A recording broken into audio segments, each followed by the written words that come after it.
Bernadette Lemoine semblait toujours se fondre dans le décor.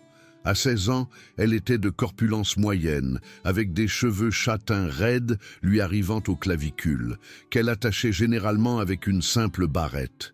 Elle portait souvent des gilets amples qui dissimulaient sa silhouette mince. Ses simples lunettes argentées reposaient sur son visage, alors qu'elle errait dans les couloirs du lycée des Chênes, avec une discrète détermination, tenant ses manuels scolaires contre sa poitrine comme une protection contre le monde extérieur. Ce que presque tout le monde ignorait, c'était que Bernadette était la fille du proviseur Dubois. Son père avait insisté pour garder leur lien secret, afin d'éviter que quiconque ne pense qu'elle bénéficiait d'un traitement de faveur. Bernadette avait accepté, souhaitant gagner sa place au lycée grâce à son propre travail. Elle cachait également un autre secret. Elle étudiait l'aïkido depuis l'âge de 11 ans, ayant obtenu sa ceinture marron à peine 5 mois auparavant. Les problèmes ont commencé un froid matin de mardi en novembre. Bernadette se dirigeait vers son cours lorsqu'elle a vu 3 élèves bloquer le passage. Grégoire Greg Dubois, le chef supposé du groupe, se tenait droit, mesurant près d'1,85 m, avec des muscles imposants et l'assurance que procure le fait de n'avoir jamais été confronté à aucun défi.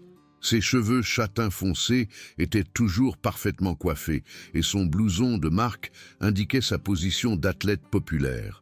À ses côtés se tenaient ses fidèles suivants, François, Franck, Martin, un jeune homme corpulent avec un sale caractère, agissant comme le bras droit de Greg, et Tiffany Leclerc, une fille dont la beauté époustouflante n'avait d'égal que sa méchanceté. « Eh bien, regardez ce qu'on a là », dit Greg, alors que Bernadette s'approchait, son ton empreint d'une fausse gentillesse. « Si ce n'est pas la plus grosse intello du lycée ». Bernadette garda le regard baissé et essaya de les contourner, mais Franck se déplaça sur le côté, lui bloquant le chemin. « Où crois-tu aller si vite, Binocle ?» railla-t-il, utilisant le surnom dégradant qu'il lui avait donné. « Je dois aller à mon cours de sciences », dit Bernadette doucement, sa voix à peine audible. Tiffany gloussa, un son semblable à de la glace qui se brise. « Vous avez tous entendu ça? Elle parle vraiment. » Je commençais à me demander si elle était muette. Bernadette sentit son visage rougir de honte, alors que de plus en plus d'élèves commençaient à se rassembler, formant un cercle autour de la scène. Elle remarqua le mélange d'intérêt et de soulagement dans leurs expressions, soulagement de ne pas être les cibles. Elle avait remarqué ce même regard sur son propre visage lorsqu'elle avait vu d'autres personnes se faire taquiner. « S'il vous plaît, je ne veux pas de problème », dit Bernadette, essayant à nouveau de les contourner. Elle pouvait sentir l'arôme persistant de pain grillé brûlé du petit déjeuner du matin alors qu'elle essayait de se faufiler. Greg attrapa son sac et le lui arracha de l'épaule, faisant tomber ses cahiers sur le sol. « Oups !» dit-il avec une fausse inquiétude. « On dirait que tu as eu un petit accident, Einstein. » Alors que Bernadette s'agenouillait pour ramasser ses affaires éparpillées, elle sentit la colère commencer à monter, la même colère que son professeur d'aïkido lui avait appris à gérer et à contrôler. Mais elle la réprima, se souvenant des paroles de son père sur le fait d'être la plus forte. Elle ne pouvait pas riposter, pas ici, pas en tant que fille du proviseur. Cela ne ferait qu'aggraver les choses pour tout le monde. Les moqueries ont continué pendant les premières semaines de cours. Greg et ses amis semblaient particulièrement apprécier d'embêter Bernadette pendant le déjeuner à la cantine. Ils la heurtaient accidentellement, la faisant renverser son déjeuner, où ils s'asseyaient près d'elle et faisaient des commentaires bruyants sur son apparence, ses vêtements ou son manque d'amis. « Regardez-la, elle mange encore toute seule », disait Tiffany, assez fort pour que tout le monde à proximité l'entende. « C'est vraiment triste. Vous pensez que quelqu'un remarquerait si elle disparaissait un jour ?» Bernadette continuait à manger son repas, faisant semblant de ne pas entendre, mais intérieurement, elle prenait note de chaque détail de leurs actions. Son entraînement à l'aïkido lui avait appris à être vigilante, à voir les schémas et les faiblesses chez les adversaires potentiels. Greg était physiquement puissant mais trop sûr de lui, dépendant de sa taille et de son statut pour effrayer les autres. Frank était intense, mais maladroit, le genre qui montrerait son jeu avant d'attaquer. Tiffany était méchante mais craintive, le genre à s'enfuir au premier signe de véritables problèmes. Les moqueries ont empiré pendant la 2e semaine de Bernadette au lycée. Elle marchait près de la salle d'art plastique lorsque Greg est apparu à côté d'elle, marchant à la même vitesse. Les sons de l'orchestre répétant à proximité emplissaient l'air. « Tu sais, rat de bibliothèque, j'y pensais, » dit-il nonchalamment. « Peut-être que tu as besoin de copains, quelqu'un pour te faire visiter les lieux. » Bernadette continua à marcher, mais elle pouvait sentir ses muscles se contracter, son corps se mettant automatiquement dans une position plus équilibrée. « Ça va, merci. »« Oh, mais j'insiste, » dit Greg, et soudain sa main était sur son bras, sa prise assez forte pour l'empêcher de bouger. « En fait, je pense que tu devrais venir avec nous maintenant. » Avant que Bernadette ne puisse répondre, Frank apparut de l'autre côté et Tiffany lui bloqua le passage.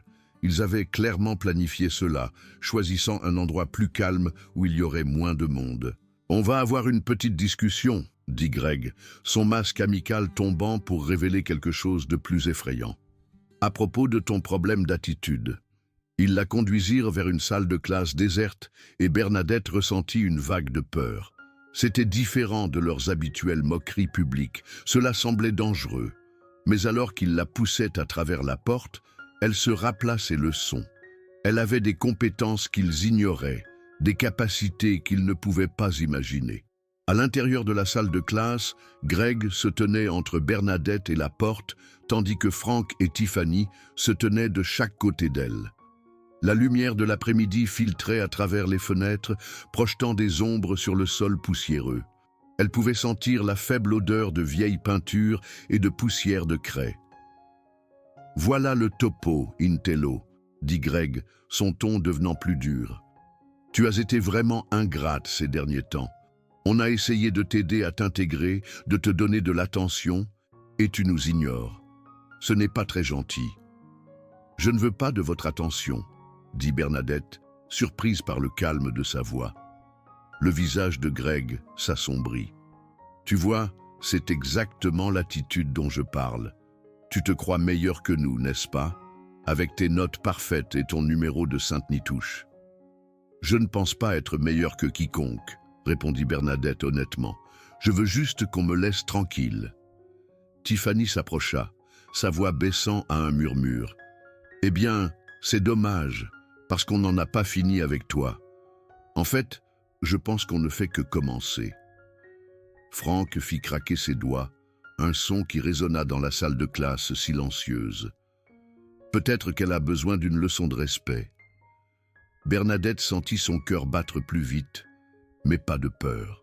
C'était la même sensation qu'elle ressentait pendant l'entraînement, son corps se préparant à l'action. Elle déplaça légèrement son poids, se mettant dans une position plus prête, sans que cela ne soit évident. « Tu sais quel est ton problème ?»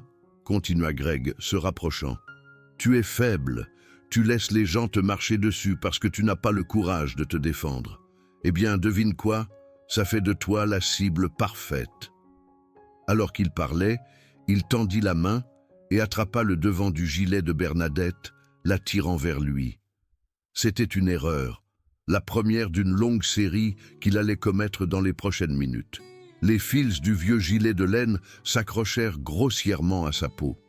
Pendant des semaines, Bernadette avait supporté leurs insultes et leurs menaces physiques parce qu'elle devait garder son identité secrète, protéger le poste de son père et éviter d'attirer l'attention sur elle. Mais maintenant, ils avaient franchi une limite. Ils étaient passés des moqueries publiques à l'agression privée, et cela changeait tout. La main de Bernadette bougea rapidement, attrapant le poignet de Greg et le tordant d'une manière dont il n'était pas censé bouger. La technique s'appelait Kote Gaeshi en Aïkido, une manière basique de briser la prise de quelqu'un et de prendre le contrôle de son bras. Les yeux de Greg s'écarquillèrent de surprise et de douleur alors que Bernadette exerçait une pression sur son poignet, le faisant s'agenouiller. « Lâche-moi !» hurla-t-il, mais la prise de Bernadette était comme de l'acier. « Toi d'abord !» dit-elle calmement, et avec un petit ajustement de sa prise, elle le força à lâcher son gilet. Franck réagit rapidement, chargeant vers Bernadette avec ses poings serrés. Il était plus grand et plus fort qu'elle, mais il était aussi en colère et imprudent. Bernadette se décala sur le côté, utilisant son élan contre lui, et lui asséna une frappe tranchante de la paume dans la poitrine. Le coup l'étourdit, et il recula en titubant, cherchant son souffle. Tiffany hurla et courut vers la porte, mais Bernadette était déjà en mouvement. Elle relâcha le poignet de Greg et se retourna, sa jambe balayant dans un arc souple qui attrapa Tiffany derrière les jambes. L'autre fille tomba lourdement, atterrissant sur le côté avec un cri de douleur et de choc.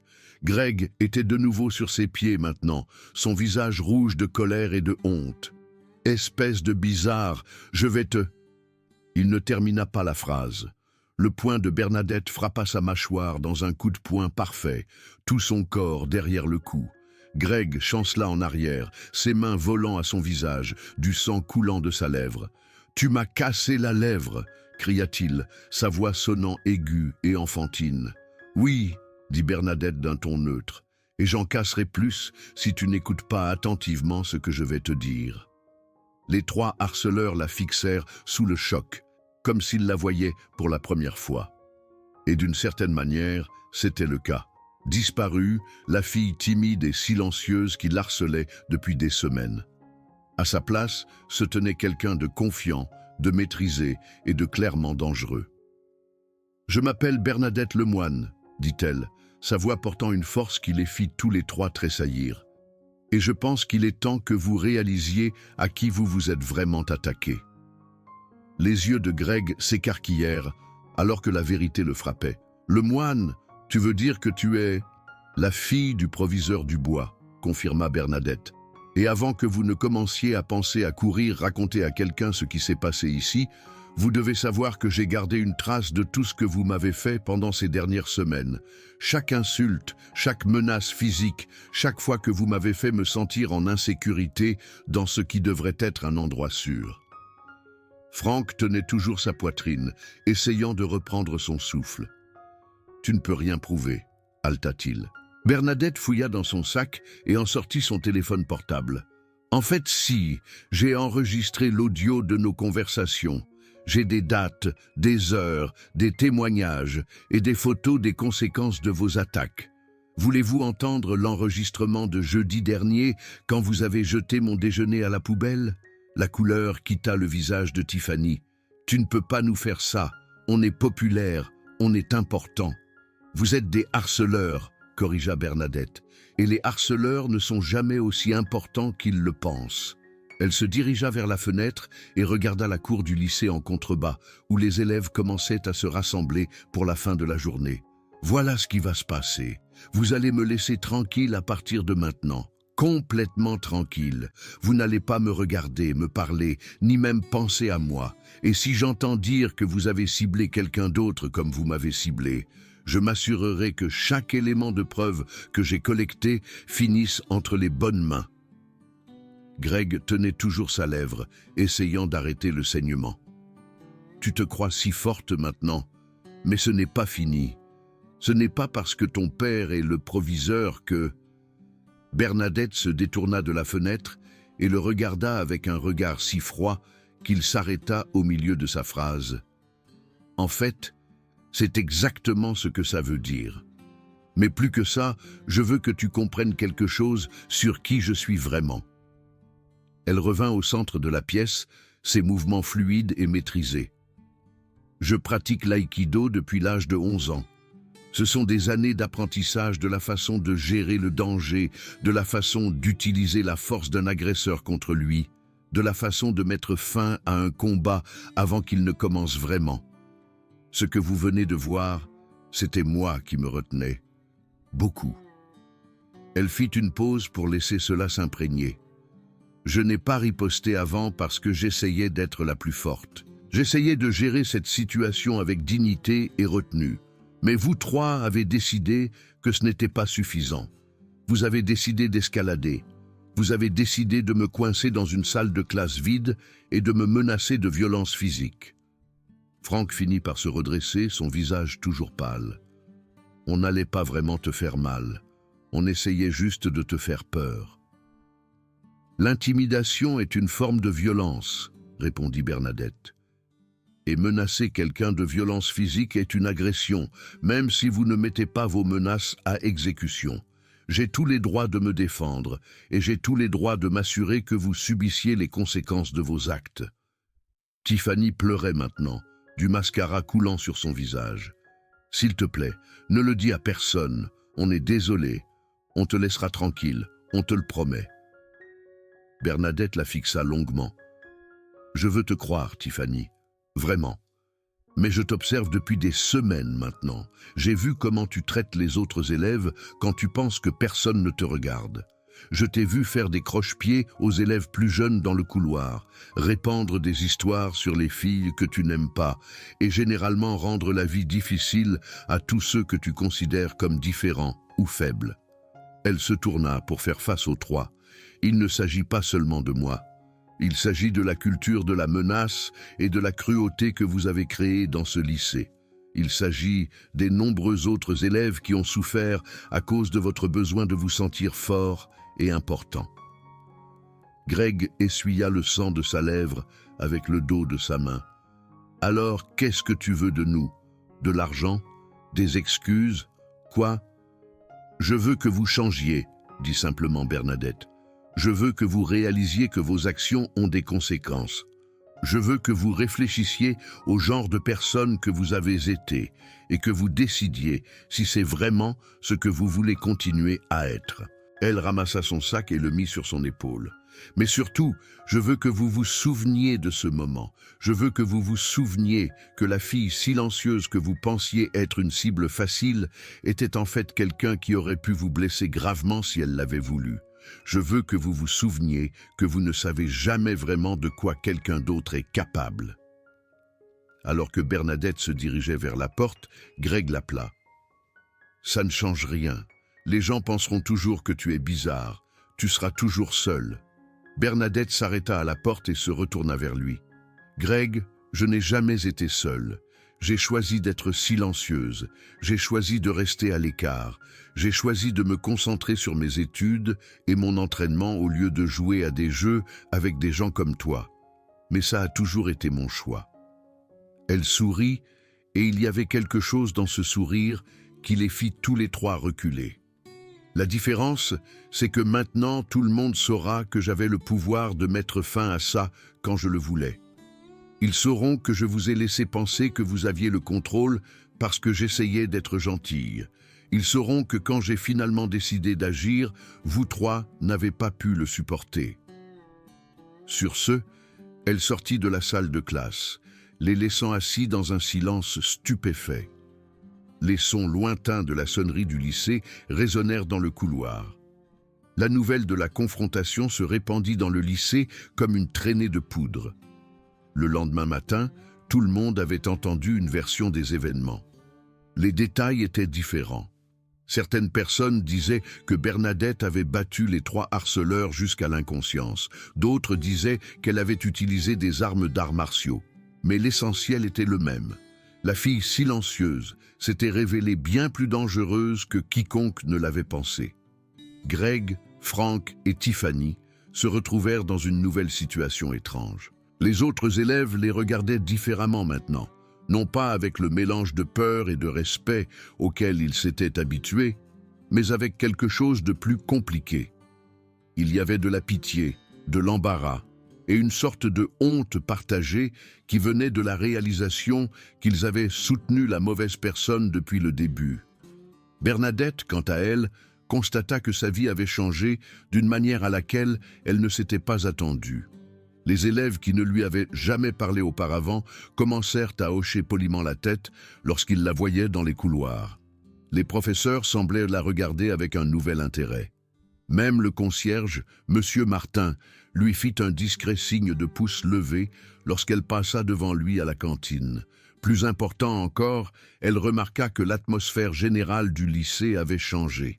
Greg et son groupe avaient été une source de peur et de menace pour tant d'élèves que leur soudaine chute créa une sorte de vide de pouvoir. D'autres élèves commencèrent à se défendre de petites manières, s'asseyant où ils voulaient s'asseoir, prenant la parole en classe, portant des vêtements qui montraient leur personnalité au lieu d'essayer de s'intégrer. Une semaine après l'incident, Bernadette déjeunait à la cantine lorsqu'une jeune fille s'approcha nerveusement de sa table. L'arôme du plat du jour, un poulet en croûte, embaumait l'air. « Excusez-moi » dit la fille, sa voix à peine plus qu'un murmure. « Vous êtes Bernadette Lemoine » Bernadette leva les yeux de son livre et hocha la tête. « Oui, c'est moi. Je m'appelle Sophie » dit la fille, toujours debout maladroitement à côté de la table. « Je voulais juste vous dire merci. »« Merci pourquoi ?» Les yeux de Sophie se remplirent de larmes. « Greg et Franck avaient l'habitude de me coincer dans les toilettes et de me prendre mon argent. Ils disaient que si je le disais à qui que ce soit, ils rendraient ma vie encore pire. Mais après ce qui s'est passé avec vous, ils ne m'ont plus embêté du tout. Ils ne me regardent même plus. » Bernadette sentit une chaleur se répandre dans sa poitrine qui n'avait rien à voir avec la colère ou l'adrénaline du combat. « Je suis contente, Sophie. Personne ne mérite d'être traité de cette façon. »« Est-ce que je pourrais peut-être m'asseoir avec vous ?» demanda Sophie avec espoir. « Enfin, si ça ne vous dérange pas, je sais que vous mangez généralement seule. » Bernadette sourit et montra la place vide en face d'elle. « J'aimerais beaucoup. » Alors que Sophie s'installait, Bernadette réalisa que c'était peut-être le résultat le plus important de sa confrontation avec les harceleurs. Elle avait appris à se défendre, oui, mais plus que cela, elle avait donné aux autres la permission de faire de même. Elle leur avait montré que les harceleurs n'étaient pas invincibles, qu'ils pouvaient être défiés et vaincus. Au cours des semaines suivantes, la relation de Bernadette avec son père se renforça également. Il avait entendu parler de l'incident par des sources officielles, bien sûr, mais Bernadette avait choisi de lui raconter toute l'histoire elle-même. Elle avait eu peur de révéler son entraînement à l'aïkido, peur qu'il ne soit contrarié qu'elle l'ait gardé secret si longtemps. Au lieu de cela, le proviseur Dubois avait écouté son histoire avec une fierté et un respect croissants. « Je suis désolé que tu aies eu l'impression de devoir gérer ça seul, » lui avait-il dit. « Et je suis fier de la façon dont tu as géré ça. Pas seulement la partie physique, mais tout ce qui y a mené. Tu as essayé de résoudre le problème sans te battre en premier. Tu as gardé une trace de tout. Tu leur as donné des chances de changer. Et quand tu as finalement riposté, tu as utilisé juste assez de force pour te protéger. Rien de plus. » Il s'était arrêté alors, la regardant avec un regard nouveau. « J'ai toujours su que tu étais forte, Bernadette. Mais je ne savais pas à quel point jusqu'à maintenant. » Au fur et à mesure que l'année scolaire avançait, Bernadette se retrouva à s'installer dans un nouveau rôle au sein de la structure sociale du lycée. Elle n'était pas populaire au sens habituel du terme. Elle aimait toujours plus les livres que les fêtes, gardait toujours son groupe d'amis proches, petit et soigneusement choisi. Mais elle avait gagné quelque chose de plus précieux que la popularité, le respect. Les élèves commencèrent à venir la voir pour obtenir des conseils lorsqu'ils avaient des problèmes avec des harceleurs. Les professeurs commencèrent à remarquer ses contributions en classe. Même certains des athlètes et des élèves populaires commencèrent à la traiter comme une égale au lieu de quelqu'un à ignorer. Greg, Franck et Tiffany, quant à eux, luttèrent pour trouver leur place dans le nouvel ordre. Sans leur capacité à effrayer et à contrôler les autres, ils réalisèrent qu'ils n'avaient pas grand-chose d'autre à offrir. Le jeu de Greg en souffrit à mesure que sa confiance disparaissait. Franck se retrouva de plus en plus isolé à mesure que les autres élèves réalisaient qu'ils n'étaient que des paroles. Les tentatives de Tiffany pour conserver son statut social grâce au commérage échouèrent lorsque les gens cessèrent de se soucier de ses opinions. Le plus surprenant se produisit vers la fin de l'année scolaire, lorsque Greg approcha Bernadette après un contrôle d'histoire particulièrement difficile. « Hé !» dit-il maladroitement, visiblement mal à l'aise. Bernadette leva les yeux de ses notes, son visage neutre. « Greg, je voulais te parler de quelque chose, » continua-t-il, sa voix manquant de sa fierté habituelle, « à propos de ce qui s'est passé entre nous. » Bernadette attendit, ne lui facilitant pas la tâche, mais ne le repoussant pas. Greg prit une profonde inspiration. Je voulais m'excuser, vraiment m'excuser. Pas parce que j'ai peur de toi ou parce que je veux quelque chose de toi, mais parce que j'ai réfléchi à ce que tu as dit ce jour-là, au genre de personne que j'étais. Il fit une pause, regardant ses chaussures. Je n'ai pas aimé ce que j'ai vu quand je me suis vraiment regardé. Je n'ai pas aimé la façon dont je faisais sentir les autres. Je n'ai pas aimé la personne que j'étais devenue. Bernadette étudia son visage à la recherche de signes de mensonge. Ce qu'elle vit à la place, c'était un véritable regret et le genre de conscience qui vient d'une véritable réflexion. « J'accepte tes excuses », dit-elle finalement.